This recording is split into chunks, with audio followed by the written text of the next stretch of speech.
Hi everyone, welcome to my channel. Today we're going to talk about homeschooling one child and how the good, the bad, the problems that I've had, etc. One of the things I'll address today alone is the biggest question I think most homeschool families get is you need to go socialize your child. Good gravy. How many times do we want to go and take that word and just shoot it and get it out of that dictionary? That is the most horrible word I could possibly say. On that note, my daughter is not isolated at all. I am going from sunup to sundown. She's involved in everything that you can imagine underneath the sun. That in part is one of the things I am so thankful I did. For my daughter, when she started kindergarten, I started plugging her into items. So I would plug her into the library, the museum. We have a college here, so they had kids camp. So I started, and then there was church. So I started plugging her into all these aspects, and it has been rewarding because many of these programs that she plugged into, she has made enough friendships in the last 5 to 6 years that it has developed in helping her with her education.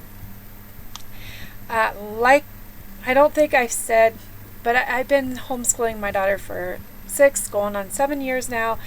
So I learned in the beginning that there was not very many people, especially in a rural town of America, that homeschools just one child. Even when I went to the convention, I did not meet, I don't think in the 5 years that I went to convention, I think I've only met 2 families that were homeschool parents, but they were beginning their journey with homeschooling.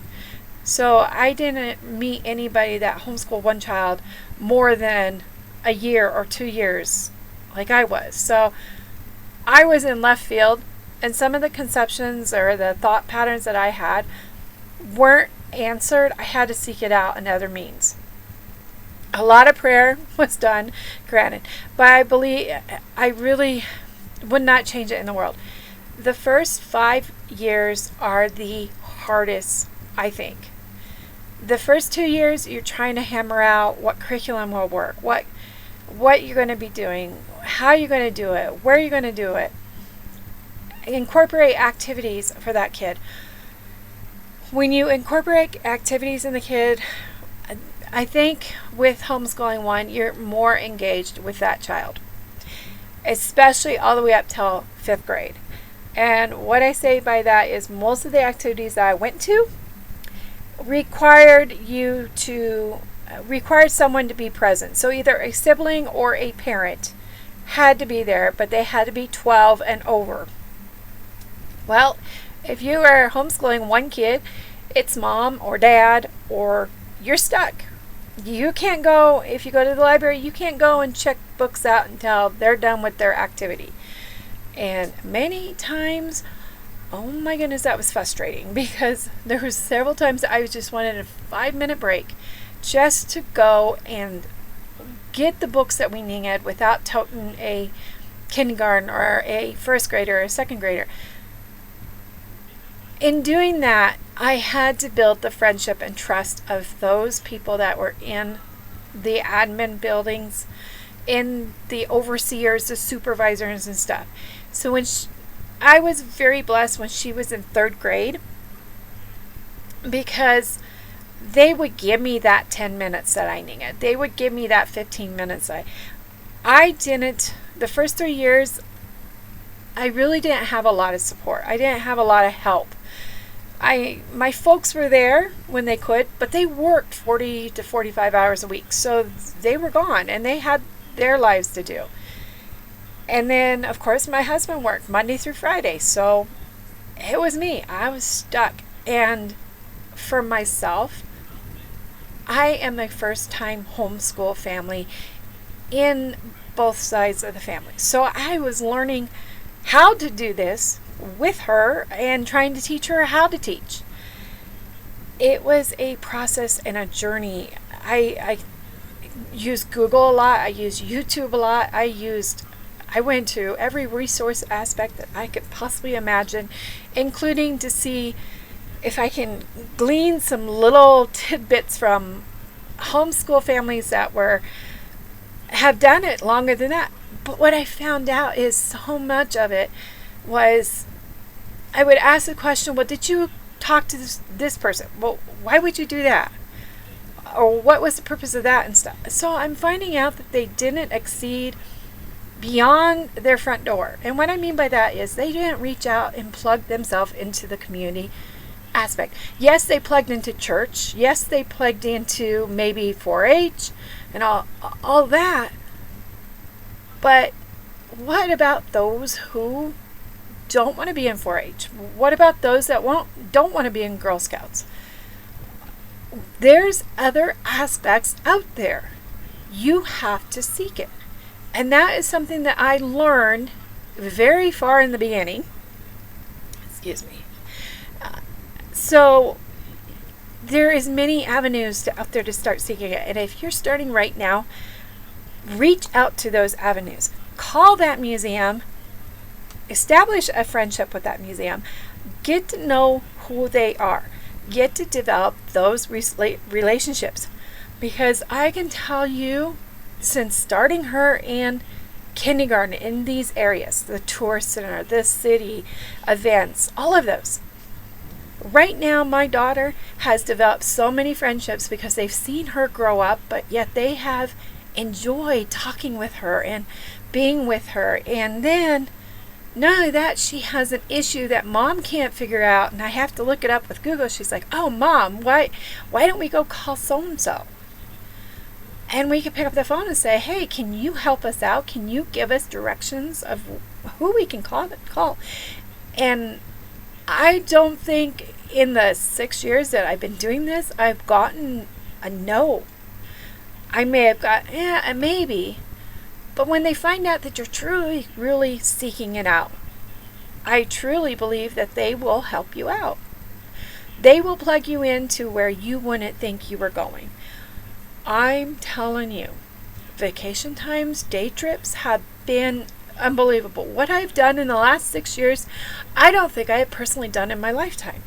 So my daughter has had, say for example, she calls up the mayor and say, hey, can we have a date, a coffee date, or a milkshake date? And the mayor drops things and meets up with her at the parlor and says they have milkshakes and stuff. Who has that relationship? That right there, she can go into any aspect that she wants. She has veterinarians, rangers. We have the planetarium, the museums. There is so much out there. Don't limit your resources. Don't be afraid that you're going to fail. You are not going to be failing. The only thing you're going to fail is yourself. Because if you don't try it, you will not accomplish it.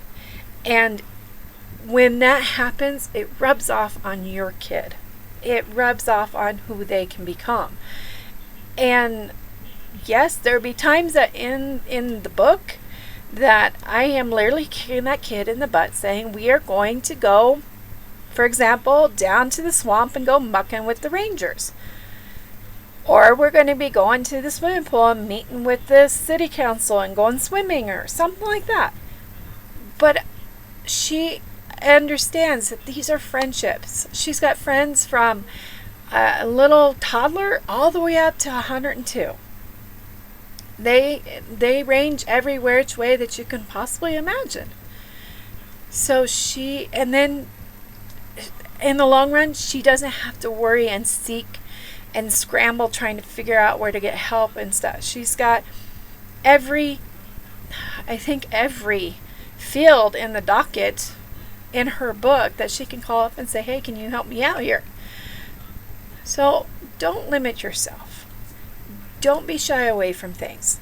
If you don't do it, they won't do it. If you don't try it, they won't try it. Yes, if it is hard. It is very, very hard. And I know from personal experience, and this is my personal experience, I have a disability, I have issues, I have limitations. I realize that. What I need to do is to seek that out and figure out ways that I can overcome those disabilities. If I do something, maybe schedule the next day we're just reading books all day. That is the joy of homeschooling your kid, because you don't have to sit there and be rigid and sit in a classroom. Our classroom is everywhere. And use that resources that you have right now. I truly love this journey, even though it is sometimes want to pull your hair out and scream. But I've made so many friends. She's made so many friends. Our family has been blessed. And I'm telling you, even when we're planning vacations now, it's like we call up the tourist center, we call up the museum director and stuff.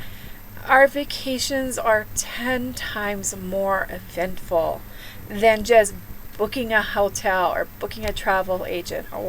Yes, those are great. But there's so much more out there to learn, and you don't have to write a report on everything. You don't have to record everything. Just enjoy it and make a lot of memories. That to me is socializing. That to me is reaching out and building a friendship. That to me is building a career that can be helpful in the long run and make her succeed. Curriculum, that's another story in itself. So I'm going to let you go on that one. But that's where we stand. And if you are right now in this beginning of this stretch, hang on. It's going to get better. Or if you're just starting, congratulations. It's an awesome journey. It's a scary journey, but it's one that's got rewards in the long run. So on that note, keep smiling and keep being happy and keep making memories.